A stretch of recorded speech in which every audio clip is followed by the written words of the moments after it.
So what can you expect when you are hypnotized? What does it feel like? And that's one of the most common questions when people come to see me.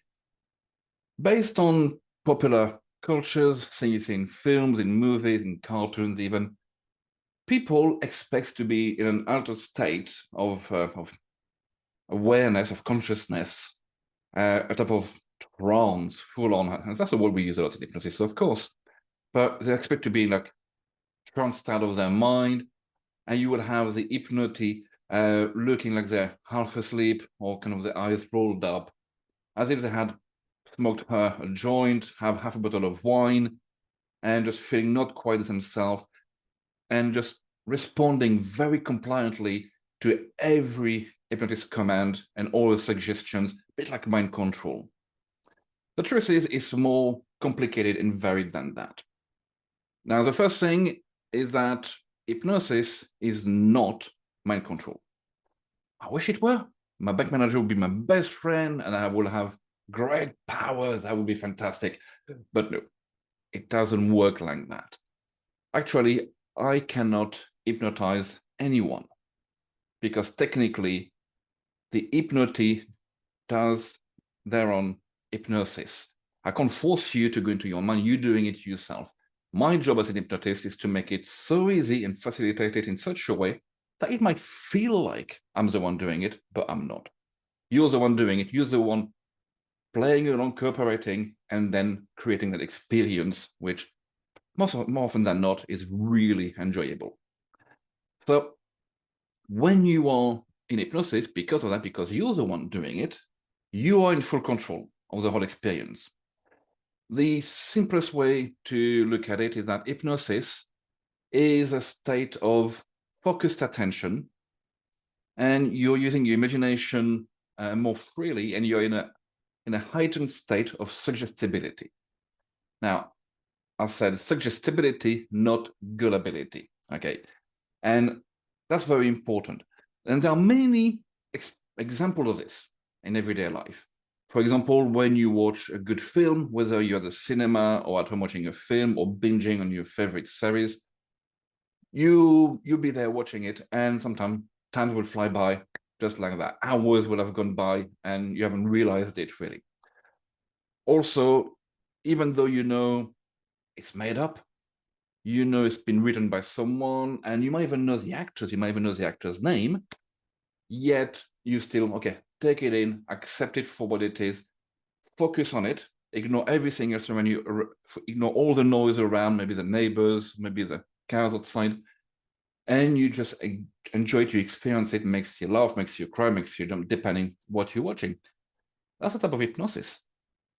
Or simply, if you're reading a good book, a good novel, for example, you will have all those printed words in front of you, and as you're reading them, you create the whole world in your mind. You got all those people, those landscapes, all those things happening, and again, all those feelings, those emotions, and again, can make you laugh, make you cry, all those kind of things, simply by taking on the suggestions written by the author.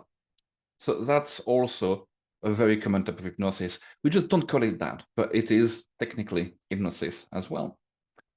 Now, as a hypnotist, I will be your therapeutic interactive audiobook, basically.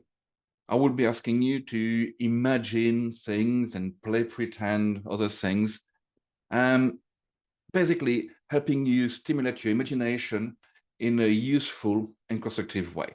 That's my job. You are still aware of everything around you. It just is just not important. So you can safely ignore it. Again, maybe it's your neighbors, the traffic passing by, until something important happens and you react to it. And I guarantee you that. For example, you're watching your favorite film and you're fully in it, and then the doorbell rings. What happens? You pause the film, you go answer the door. Same thing if you're in hypnosis, if the fire alarm were to get triggered, trust me, you open your eyes and you'll be out of the office pretty quick. So you are still in charge, you're still in full control. So that's the thing to really reassure you about hypnosis. Now, what about the actually type of experience that you will have when you are with a hypnotist? Well, there are a few main type of experience you will have, and they vary from person to person, from session to session even. So the first one, quite a common one, is that people sit in the chair and they listen to me, they imagine all those weird and wonderful things, they respond to everything, and at the end they say, well, yes, I could imagine doing this, doing that, but I didn't feel any different. I could hear everything you said. I didn't feel kind of floating. I felt no different whatsoever. That's fine. That's no problem. And I'll tell you why a little bit later. Sometimes some people will just close their eyes and I tell them just go to hypnosis. I'm using a few techniques. And by the end of it, half an hour later, they open their eyes and they're like, oh, it's gone. They kind of blanked out what happened, despite the fact we had a full session going on. And they have a type of amnesia.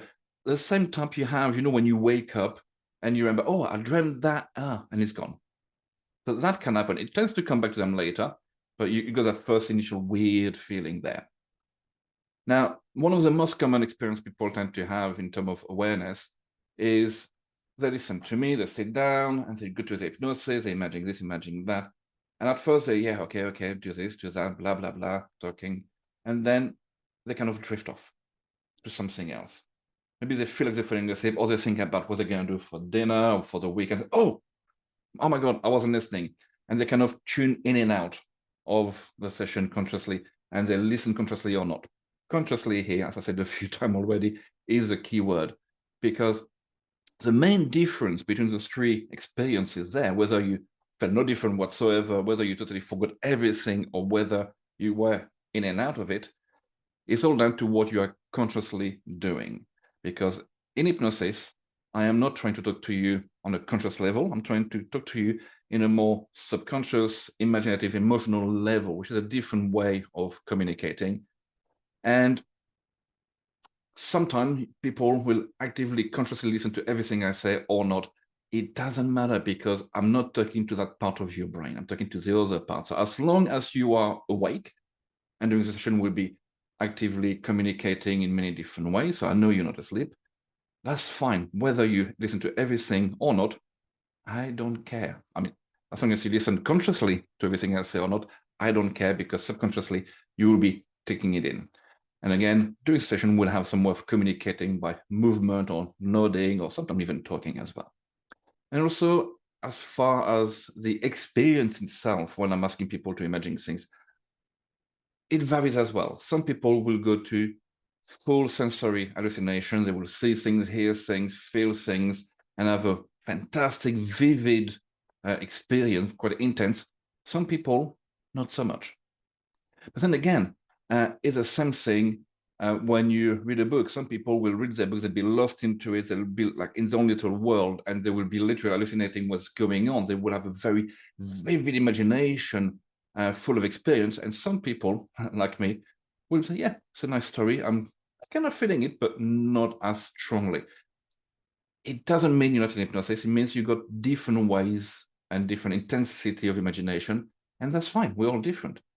As long as you cooperate, as long as you follow my instructions, if we're doing something therapeutic, you don't need to go super deep, hallucinating, somnambulist way.